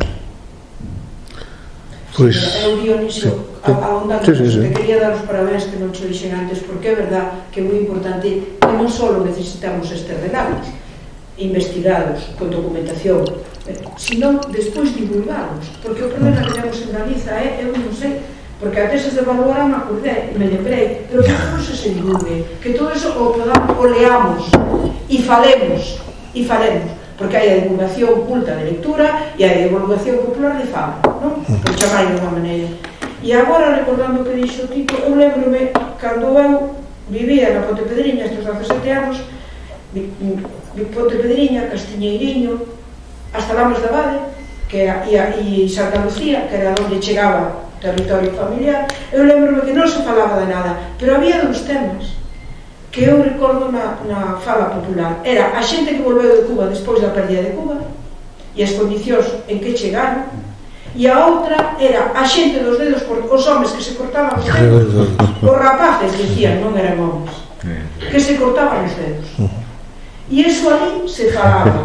Por tanto, quero decir que, porque non se falaba de nada, de nada, pero nin da familia, de nada. E eses dous, que logo despois, sendo maiores xa, pois o recuperei e dixe, mira tú, o único que ali se decía era os dous únicos temas na taberna, ou cando ibas a leira, ou nos mollos, cos mollos cando viñas ca carreta, ou esas dúas cousas, sí, como chegou a xente os homes de Cuba e os dedos cortados. Por tanto, existía. O que pasa que iso hai que darle forma e non divulgado, e se convirta nun coñecimiento, e eu creo que non hace falta moito ter o relato noso e leelo, estudalo e creelo. Bueno, é a miña. Ahora que xa son moi maior, como xa son maior, pois isto é o que constato. Non, pero vamos a facer unha cousa que se consigue co tempo, Bueno, o que sí está claro que temos problemas de fontes graves, ¿no? Graves, ¿no? Pero ainda non transitamos por sitios que hai que facelo. Concretamente, no arquivo intermedio número 4 hai un material que hai que empezar a... Unha mina. Exactamente. No caso das mulleres hai que gravar xa, porque morren e se levan todo. E despois hai que buscar nas familias, ¿no? Determinadas... As familias, lo dixo, as fotos que estaban aparecendo aquí, e cartas, e notas, e... Porque desto, bueno, perdón, ahora, sí, Alfonso, desto a xente me dá a impresión de que fala con máis libertad que no tema da Guerra Civil. Sí, por suposto. Claro, o problema é que non temos xa directo, temos en segundo e terceiro grado, ¿no? Pero falan con máis libertad. E acabo de decir, Lorenzo, así, o último testemunho que me chega é dun neto que o cría o avó e que lle conta todo, ao neto todo, e que o discurso é ese. Non, si meu avó non era de esquerda, non era de nada, pero non podía ver o exército. Non podía verlo. Entón, ese tipo de cousas ainda están aí. Tuvo 40 anos para intentar que non se notase que era de esquerda. Alfonso. En primeiro lugar, quería felicitar a Dionisio e sobre todo agradecerle por traer este tema, que ao final, se hai interés, Ao final, en un montón de estudos aparece por aí, pero que non traballa centrándose nese tema, non? E incluso, ao final, por eso, o que aparece na tese de Balboa, que aparece noutros traballos, claro, non hai traballos específicos que son os que non se buscan fora. Cando Balfour quere, o mellor, traballar este tema, escuda a ver se hai algo en Galicia feito, e non hai, porque claro, ele non vai atopar o mellor en traballos menores se hai algo feito dentro deses traballos sobre Marrocos. Entón, claro, ao final faltan libros, e eu creo que eres o primeiro realmente que se meteu nese tema para Galicia, e claro, a estas alturas é que non hai prácticamente nada máis. Entón, claro, traer isto e recordalo e que, pois eso, doutorandos e tal, deixan que un tema que está moi por facer, pois é algo que resulta realmente moi útil. E logo, claro, 1921 se cumplen 100 anos o ano que ven. É o momento máis emblemático quizás do colonialismo español en Marrocos, entón, pois igual é unha ocasión para aproveitar, non? E para que isto pois, se recupere e se fagan máis cousas. O que comentabas, por exemplo, de Balfour, non? E desa mentalidade que hai dos galegos, que ao final se basa en estereotipos que se repiten unha e outra vez, e son os estereotipos que aparecen na literatura, que é unha literatura pois eso, feita por non galegos, que tratan os galegos cos estereotipos da época, e non hai nada para contrastar con eles. Pero claro, que Balfour, por exemplo, que ben que traballa, non teña en conta o dato que ti marcas da insumisión e dos fuxidos, é que é absolutamente fundamental, porque ao final é unha decisión que anotabas, que é valente. Fuxir é valente, e entón ao final, se quitas a maior parte dos valentes, os que se atreven a cambiar a súa situación, dicindo, pois eu vou facer algo diferente, porque non quero ir, claro, estás privándolle ao grupo de galegos que hai en Marrocos os máis valentes, que xa non están ali. E en zonas de interior que teñen máis difícil esa fuxida, non o fan, e entón si están ali.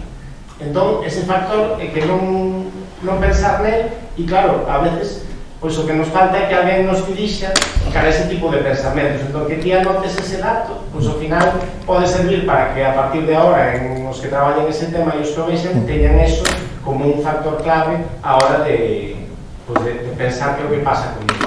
E logo quería facerche un par de preguntas. Unha era con respecto a, falamos sempre do antimilitarismo, porque ao final pois, é evidente que o hai, ata que punto ves, que xa é algo que tes traballado, ves anticolonialismo, no? E como podería estar, e logo outro é se tes visto algo dese conflito que hai xa no franquismo con todas as limitacións que eso supón, que é a guerra de Sáhara-Ifni, e se che pode valer pois, o que acontece aí no 57 como un pouco un enlace entre as guerras de África do pasado, non? E o presente, porque aí ainda queda máis xente viva que viviu eso, e ao final, pois, bueno, con todas as dificultades que ten, non? Porque o franquismo pois, impedía que aí se pudese percibirse a conciencia galega, e foi unha guerra, bueno, dentro do que cabe, pequena en dimensión, non? Pero como podemos aproveitar ese conflicto para completar esta trayectoria tan interesante que nos trouxeres?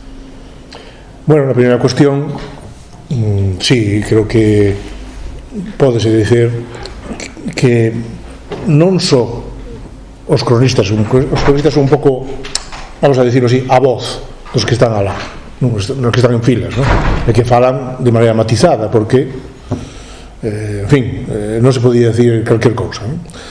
Pero bueno, sabemos ler entre líneas, coñecemos as trayectorias de Benchosei, de Paz Andrade, e sabemos que ten unha posición absolutamente antimilitarista, claramente, non hai ninguna dúbida ao respecto. Por veces, Benchosei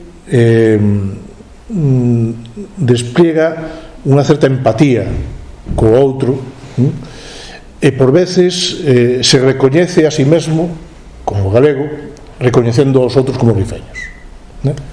Por veces, pero a infernal dinámica binaria que hai en toda a guerra, si non te mato eu, me matas ti, todo a su lado, e me acordo agora desde unha precisamente Benchosei falando unha desas trifulcas dos bailes e de tal,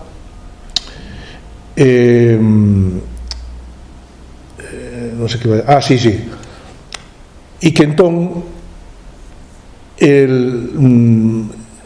toma partido e que di que o Rifeño apoia aos soldados galegos e que el dice que, bueno, pero si ao fin e ao cabo somos todos os mesmos, os dous somos arredistas, o sea, separatistas. Benchosei se definía de vez en cando así, ¿no? Ali mesmo, e o escribe, está escrito arredista, ademais, na crónica está en castelán. Bueno, pois en ese momento Benchosei ten esa rautada, ¿no? Unha rautada, bueno, ben construída, porque incluso, bueno, en Galicia é recibida con alborozo por alguna xente, non?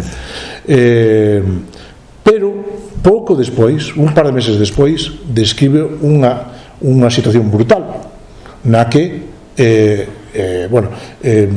digamos os soldados españois, galegos incluídos, lapidan a dos rifeños que os tildan de espías, os lapidan, o sea, os matan a cantazos, ¿no? E entón Benchosei justifica eso diante da situación de extremo perigo no que todos están, ¿no?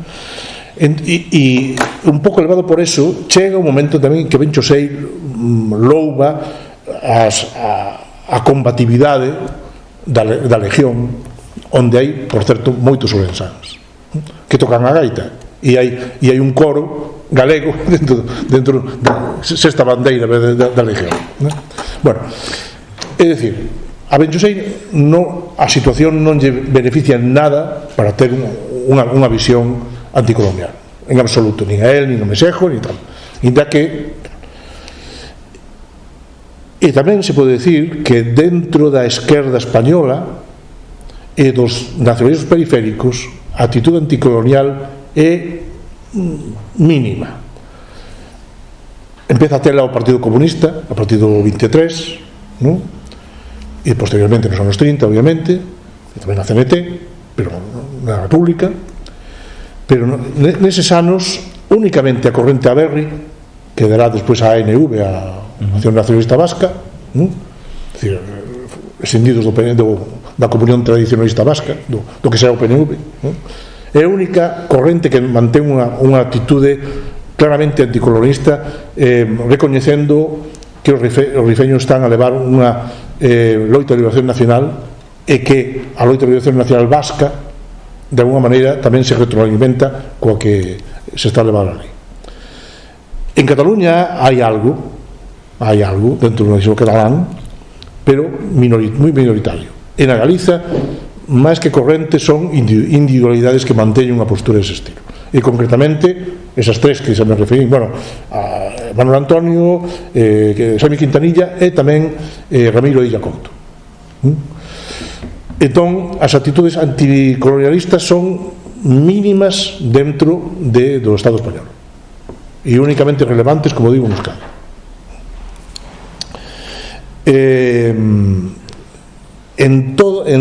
A visión que se dá do outro é unha, como di Vicente Boga, o director do archivo de Melilla, unha torva sombra.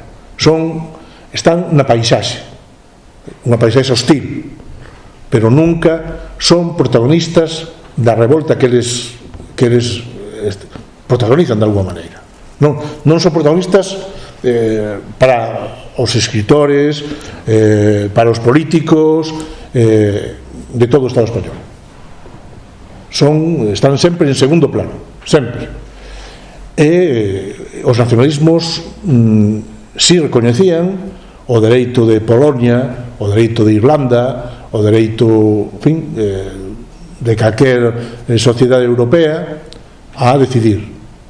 Pero naquel tempo o terceiro mundo ainda era enxergado con esta visión de que as sociedades atrasadas están aí para ser, digamos, modernizadas, non polas avanzadas, non? E non, mesmo no nacionalismo catalán é moi raro o feito de que Rovira e Virgili, por exemplo, nas súas obras nunca fala de movimentos de liberación africanos, por exemplo. naquel tempo ainda son sociedades atrasadas das que moi pouco se sabe. Temos que agardar hasta os anos 30. Os 30 é outra cousa. Bueno, lo que plantexas de Ifni e de Sáhara, eu creo que son guerras esquecidas, totalmente. En Cataluña acaban de sacar un libro sobre a guerra de Ifni, e si esta guerra do Rif son a chino ao 95% da población española, galega incluída, a do Ifni eu creo que debe ser ao 99%. Nós tivemos un veciño en Cambados, na Bouza, que foi de paracaidista esa guerra. Bueno, eu creo que son distintas. Digamos que o Rif, me estendería moito, non é o momento, é un territorio moi especial a todos os niveis, cultural, social, militar, como querades. É un territorio con unha personalidade propia moi grande e que de alguma maneira explica moito do que está a acontecer hoxe.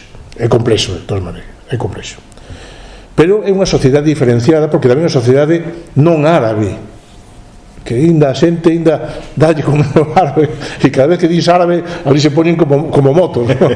Como motos, son amasig, bereberes, malditos, tampouco, non lles gusta o de bereber tampouco, amasig, homes libres, ¿no? Entón é unha sociedade distinta, mentras que Sáhara pode ser, pero o Ifni é diferente. Ifni son cávilas con poca definición, vamos a decirlo así, moi poca definición, e entón eu creo que non ten o contido de resistencia e asimilación que son as guerras de África esos 70 anos, non? Pero o que si é certo é que, bueno, e aparte que de alguma maneira a diferencia de Ifni é que é Marrocos que impresiona aí, Marrocos e o Exército de Liberación Nacional, digamos que está en ese interese a cabalo entre independencia e protectorado, pero é Marrocos quen impresiona a España. Neste caso non son os rifeños, é dicir, o sultán, se lle quitaban a Abdelkirim de diante, mellor. Entón, digamos que os rifeños loitan contra o colonismo español, pero non os marroquís, son os rifeños, mentres que en Ifni non, digamos o novo Estado marroquí, primeiro en formación e despois xa consolidado a partir do 56, é quen está detrás da guerra, non? Pero bueno, supoño que tamén pode haber cousas de certa identidade, non?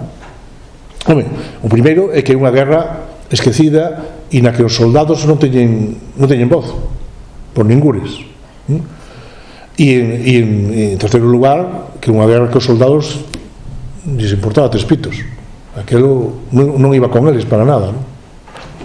E que de alguma maneira é unha guerra colonial, igual que tamén foi a do Rif. Hai identidades, pero tamén hai diferencias. Con o Sáhara, permíteme que non responda porque eu estou en fase de reflexión sobre o que acontece aí, sobre o que acontece e sobre a posición do Estado español en relación a ese tema. Falamos outro día. Sí. Unha curiosidade dos días, aparte das armas, como se comunicaban os soldados cos bereberes? Como se comunicaban verbalmente?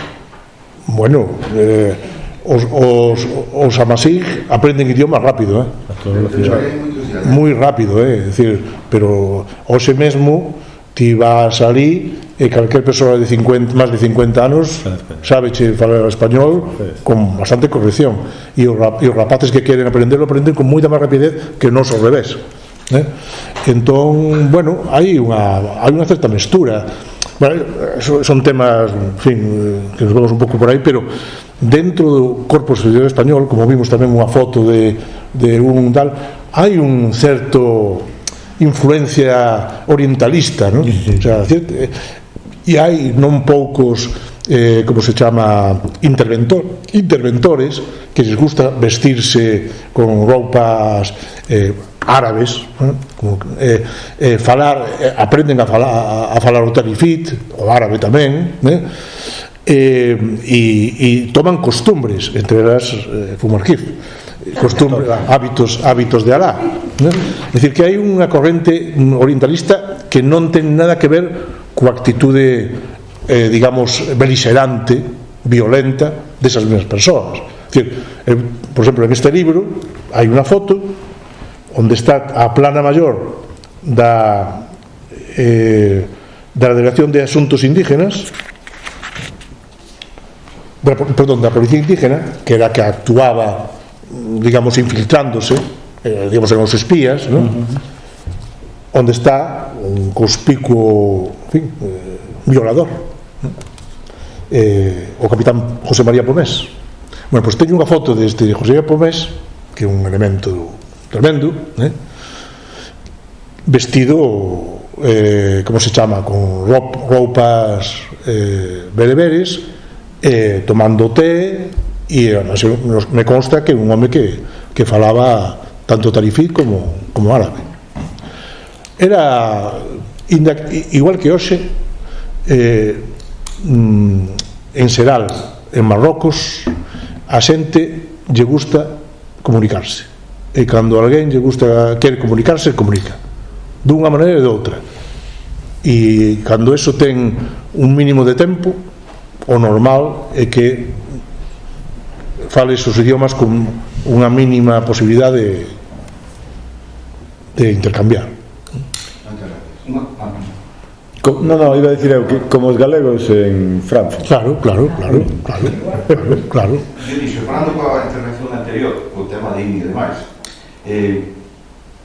o representante da UMD en Ferrol, Luís Bouza, que foi un coronel interventor castigado pola UMD e non ascendeu ni esta cá no ministro, o puxo no cruce contra moitas veces o UMD de Pontevedra, non?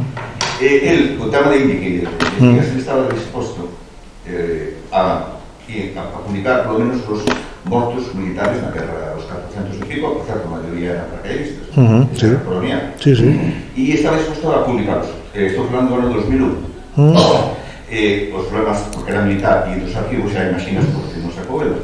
Sin embargo, no discurso oficial, vinculando un pouco o que dicía ele, cando se fala de mortos en enfrentamento armado en África, falase da guerra de INI, o punto final, verdad? Sin embargo, no cemiterio de Layún, que foi a maioría levado a Las Palmas, cando se foron os militares, no cemiterio de Layún estaban postos os nomes e as datas. Sin embargo, un vai ao cemiterio das Palmas e non aparecen as datas. É un dos temas que nas cartas que eu sou da zona, Tito conoce, da zona de Ferrol, ali había, sobre todo, o que se chama regulares, verdad? Ali hai unha cantidad grande de xente morta despois da guerra do Sidín, pos enfrentamentos, como decías, co Exército de Liberación Nacional, porque eles comentaban de que o Exército Español fixo e elabora as compañías mineiras americanas de prospección, e a resposta do movimento de liberación marroquí era matalos. E ele contaba máis de 100 militares españoles mortos despois da guerra que estaban no Layún, e sin embargo despois, non casualmente, nas Palmas non aparecían as datas no nome, non? Quer dizer, Marcos, isto está además publicado cartas de quen estuvo ali, o que lle chama, creo que lle chama guerra colonial, é dicir, nós somos un pouco facendo as empresas americanas dándome apelidos e dos enfrentamentos co Exército, aquel ainda era Exército de Liberación, ese tipo de en atentados despois, con centros de españoles mortos despois da guerra, que o discurso oficial non era, non? Sin embargo, están ali, estaban no Layún. Curioso que las Palmas non pongan datas. O tema é complicado pola parte española, pero tamén pola marroquí, porque o OLN é un tema que ainda non está, digamos, admitido, non? O sea, porque o ELN de alguma maneira foi crítico cos acordos que chega Mohamed V cos franceses, quere evitar que os franceses se marchen, por decirlo así, os militares, pero que queden os asesores, o sea, queren que o exército marroquí non teña cadros ni franceses ni españois, e despois se produce digamos o conflito que hai dentro co Istiklal, que dá lugar a guerra do 57-58 no Rif, brutal, donde por primeira vez se utiliza o napalm por helicópteros pilotados por pilotos franceses e yanquis ao servicio do exército comandado por Misian, o noso amigo Misian, e entón o ELN é un pouco como Abdelkrim.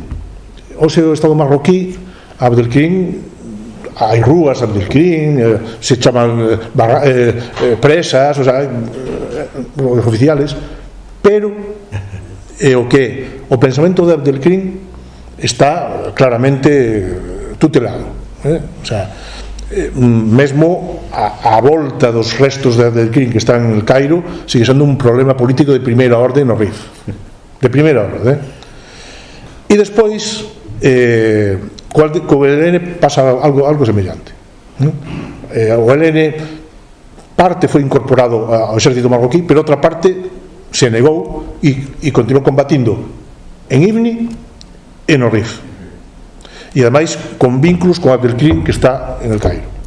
É un tema que prácticamente non existe bibliografía en Marrocos sobre esta temática.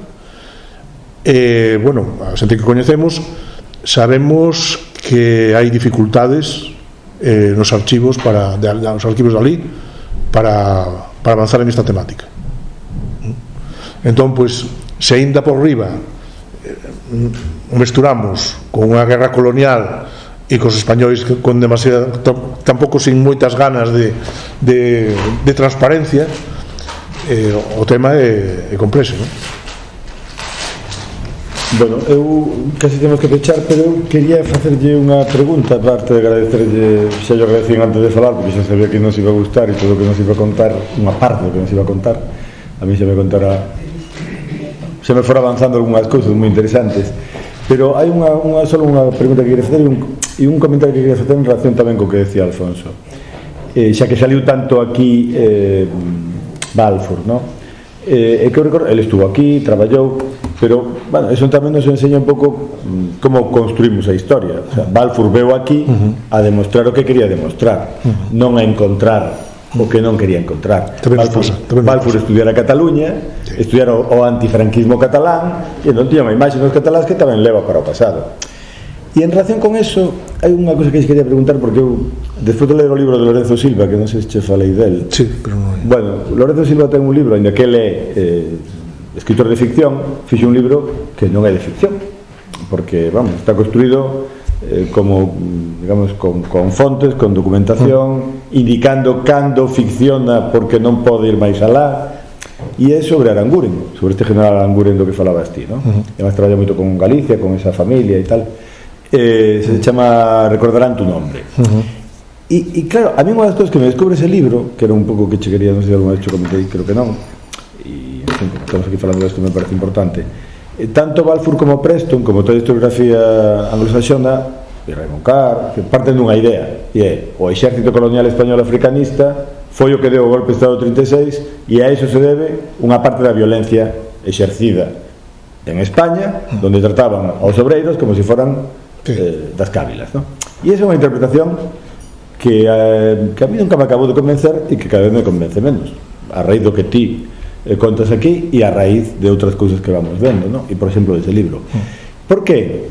E é un pouco que che quería preguntar respecto a esta dúbida, ¿no? Este cambio de intentar interpretarlo de outra forma e non a través da mirada dos anglosaxóns, claro, que son eles os que nos dan a súa mirada, desde a súa mirada do que é un exército colonial, ademais, ¿no? Por que o digo? Porque cando un leo a Lorenzo Silva, que ve? Que todos os que estuveron nas columnas de Alucemas, por exemplo, todos os 5 xefes das 5 columnas son, ou das 6, non sei cantas había, no desembarco, son, incluído o propio Aranguren, que tamén estaba ali, se reparten indistintamente nas zonas da guerra civil. Ali está mola. Sí, pero tamén ali está Aranguren, ali está Varela, que é o da columna máis sanguinaria, pero tamén está, bueno, o Defensor de Madrid, ali está. Entón, claro, esa idea do exército colonial que ten unha mentalidade, a legión, e ti mesmo expresabas isto aquí, non? É dicir, non é ese mecanicismo explicativo, é dicir, que reúne todo e ao final dice, nada, os catalás insumisos, os galegos como bois, e os que fan a guerra colonial son os que logo veñen a España a facer unha guerra contra os traballadores do campo, non? A min non me cadra, e o teu traballo me axuda a pensar que eso non é así. Eso por un lado, que opinas? E polo outro, que creo que non mencionaste a un nome que sempre teño aí, que é el Raisuni. No, o mencionaches? Non. Bueno, era porque dixeras algo destas duas cousas. Bueno, empezando polo final, el Raisuni, vamos a ver, a intervención española colonial é unha intervención complexa, o sea, non vamos a creer que únicamente estuveron bombardeando, a policía, a Delegación de Asuntos Indígenas traballaba moitísimo o que se chamaba el Partido Español. É dicir, os colaboracionistas que estaban dentro das cávilas e que continuamente, bueno, é algo realmente interesantísimo, ese labor dos servicios secretos, é impresionante como establecen divisións continuamente, como utilizan, bueno, incluso as diferencias entre os berberes e os árabes para crear divisións entre uns e outros. Bueno, se sabe, o intervención colonial é división, basicamente, ¿no? O sea, non somente esa guerra, sino básicamente división, ¿no? E confrontación dentro das propias cávilas. Bueno, pues un exemplo desto é precisamente Raisuni tanto pelea como cazo, o sea, se os españoles enchen o cazo, pa problema, eu quedo aquí e a mí non me molestas. Hai dos problemas, un que cando Silvestre empeza a decir eu avanzo, pois xa non hai cazo, e entón a Raisuni non queda outra cousa que volver a iniciar pois, bueno, hostilidades, ¿no? Pero vamos a ver, Raisuni no 21 é un personaxe acabado, o sea, físicamente acabado. Raisuni pesaba 150 kilos, non se podía, tiña hidropesía, non podía moverse e estaba en unha situación absolutamente terminal e recluído nas montañas no Quinto Pino en Llevala, non tiña capacidade de dirixir nada, non? Entón, Raisuni, eso son as luces e sombras das diversas estrategias que a intervención colonial e que Raisuni con gran habilidade utiliza no seu propio beneficio durante pues, máis de 20 anos, ou casi 20 anos, ¿no? Pero xa na Guerra do Rif Raisuni non pinta nada. Sobre outra cuestión, bueno, eu creo que nos enseña é a mirar as cousas un poquinho como son, como estamos diante, é dicir, non como algo que che conta o que son, sino como son. E de alguma maneira é certo que cando falamos de militares africanistas habría que fiar moito máis fino, porque non é o mesmo Martín Alonso que Riquelme, non é igual, e entón ese tipo de diferencias son as que ás veces é difícil integrar en unha obra de carácter xeral, como que ten por exemplo Balfour. Nese sentido, os que actuamos regionalmente, vamos a decirlo con terminoloxía pouco adecuada, pero localmente, que é mellor, temos unha certa posibilidad de poñer en cuestión ese tipo de cuestión. De todas maneiras, remato como empecé. Balfour é unha gran persoa e un gran historiador. E además tuve estas militancias similares. Non me digas. Sí, eu xa che contaré. Sí.